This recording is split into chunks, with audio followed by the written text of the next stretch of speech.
mushrooms. I can't fight mushrooms. They're the bane of my life. See? Game over. It's always with a mushroom. Every single time.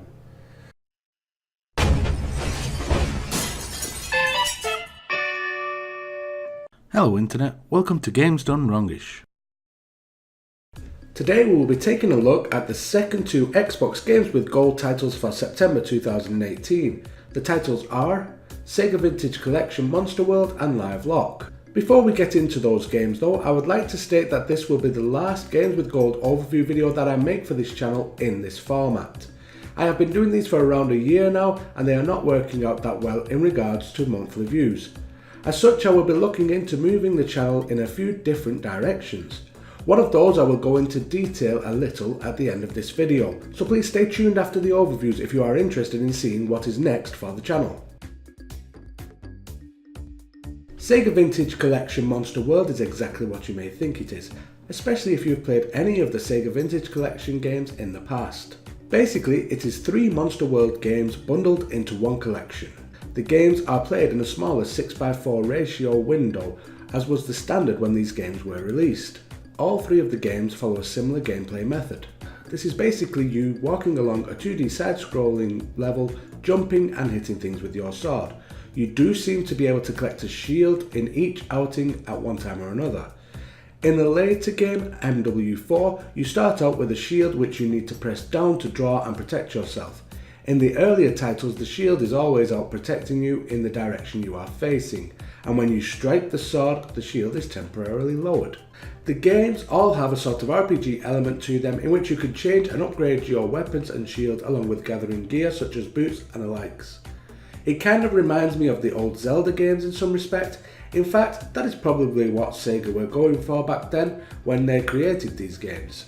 Trying to take on Zelda. Sega did not have the instantly recognisable characters such as Link from Zelda and Mario like Nintendo did, so they possibly went with one of their own IPs that they thought would be recognisable and stuck Wonder Boy in here. It's the only reason I can think of to have the titles mentioning Wonder Boy, as these games do not play anything like the older Wonder Boy games and instead play a lot like a Zelda game. I'm a little bit rusty in the old 16-bit retro gaming genre, so my attempts at each of these games ultimately ended in me being murdered by mushrooms. I don't know why it was always mushrooms that killed me, it just was.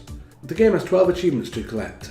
As this was an Xbox 360 arcade title, this only amounts to 200 points. The estimated time to collect them all is around 20 to 25 hours. Overall, this game would have been one of my go-to games back when I was a child and had I known about it. At least the later editions anyway. I used to love these type of games when I was younger, but I never came across this one. This may be because I was a Nintendo fan back then and spent most of my time playing on the Super Nintendo rather than the Sega Mega Drive, or Genesis depending on where you hail from. These days I do not get the same appeal from them. I get the nostalgic twinge while playing them for videos such as this, but it's not enough to make me want to come back and play them in my spare time. I simply have many more recent games to play that grab my attention more these days. If you are into your retro classic arcade games though, then give this collection a go. It looks like it'll be worth it. Livelock is a top-down post-apocalyptic mech style game. At the start you get to choose a mech or robot based off of the Holy Trinity that is used in many RPGs and the likes. This is to say that the 3 characters are your basic tank, healer/support and damage dealer characters. By the looks of it, the whole game and campaign can be played through with 3 players locally or online. I did not have anyone at home with me when I tried this, so I played solo. I was available online. I left the game open as public but nobody joined me until the very end as I was just about to exit the game. As such, I did not get to try it out with other players, but I can pretty much understand how it would work and I feel it could be fun to play it that way. The story is based around some intellectual humans having their minds and memories uploaded into these mechs prior to the world being destroyed in a cataclysmic event referred to as the Cataclysm. As such, throughout the game, you or your mech are often referred to as the intellect. You start the game being woken up out of stasis to be told that, as expected, the world has been destroyed and civilization as you knew it is a distant memory. From this point forward, your aim is to try and rebuild and make at least your cluster of the world habitable again for life. I'm not sure if they mean human life or just any type of organic life. This is science fiction, so anything is possible. I am just not sure how they plan on recreating human life, as you are told that all organic creatures were destroyed in the cataclysm. I guess that is the reason to play through the campaign and find out. Almost immediately after venturing out of your med bay, you are alerted that there is an evil mechanized character on the planet who is not happy with you being there. You are shown a video feed of this big bad sending out its drones to track you down and eliminate you. Now when you set out to rebuild, you are going to be attacked from all angles by other mechanized enemies. This brings in the gameplay, which is your basic hack and slash dungeon crawler top down bullet hell type of gameplay. I think I covered all genres there to sound like I know what to call this type of gameplay. In all honesty, I'm not really sure. It is kind of a mix between games like Smash TV and Diablo with mechs. As you progress through the levels, you will gain upgrades for your mech that afford you things such as a forward-facing energy shield and an autocannon. Each level that I've played so far generally ends with you fighting some sort of mini-boss depicted by its different coloured health bar that is actually a multi-health bar that you used to see in side-scrolling action games like Final Fight.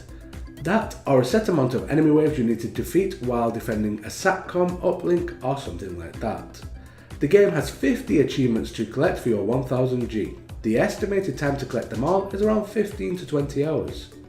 Overall, I was fine with this game. It does not break down any technical barriers or offer anything groundbreaking and new, but it did keep me fairly entertained for half an hour or so whilst I was trying it out. In small sessions like that, I could probably get through it, especially if I had people that wanted to play it with me. It is safe to say that I am not offended by this offering in any way, and maybe I will play it one day if a friend asks me to. So I would have to have little else to play for me to go back to it on my own accord, but I think it's not a bad game if I did. Thank you for sticking around to this point in the video or for skipping forwards to see what I had to say. As I mentioned at the start, I am now going to advise you on one of the new additions I have planned for the channel. This is the start of my new Xbox Game Pass series. In this, I will be planning to take a look at the games on offer via the Xbox Game Pass service. I will be mainly looking into the more obscure games rather than the mainstream games. Games that people may not have heard of that much or never even thought about trying them out. For instance, the game playing on screen now is Late Shift. This is an interactive story game that I had not heard mention of before. I decided to give it a try and make a recording of it while doing so. I ended up playing through it 3 times so far and may even play through it again before I make my impressions video for this new series. Once I am happy with the footage I have and my understanding of the game, I will make this video and upload it. I am looking at having this up online sometime next week, which begins Monday, September the 24th, 2018. I would also be very happy to take some suggestions from anyone that views these videos as of what to try out next. Maybe you have a favourite game that is available via Game Pass and feel that not enough people know about it or are playing it. If so, then let me know in the comments section below this video and I will try to play and create an impression video of that game. Perhaps my thoughts will align with yours and we can share the video to our friends and family to show them what they are missing out on. Alternatively, I could just look at you like this and create a video mainly asking why on earth you requested me to play that particular title of all games. I already had a friend tell me Roundabout was actually one of his favourite games, no lie. I have played it and honestly, maybe you want to troll me and talk me into playing something that is so dire I end up not wanting to be a gamer anymore. Whatever the reason, let me know in the comments of this video or one of my future videos which game you want me to play and I will do my best to play them and get my opinions up online as soon as possible. There are a lot of games in Game Pass, so I will not be playing them all. I will probably not even scratch the surface in the overall scheme of things, but I will try to pick out a few gems or atrocities that we can all enjoy or ignore. I am looking forward to it and hope you are too, and will join me then. For now though, it's time to end this video and I hope you join me again real soon. If you like this video, please consider watching another. 2 suggestions will be on screen now. Also, if you have not subscribed already, please do so by clicking the icon in the middle of this screen. Every view and subscription will go a long way to helping the channel grow, and in turn will result in more content for you. Thank you, and until the next time, goodbye.